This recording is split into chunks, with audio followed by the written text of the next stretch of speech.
तर नमस्कार मित्रांनो, गुड मॉर्निंग सर्वांना।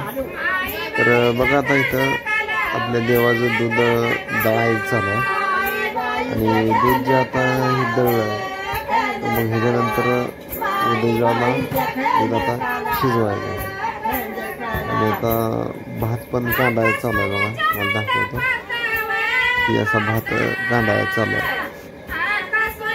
हे असं धान्यापासूनच हे देवाचं दूध बनवलं जातं, भात काढते।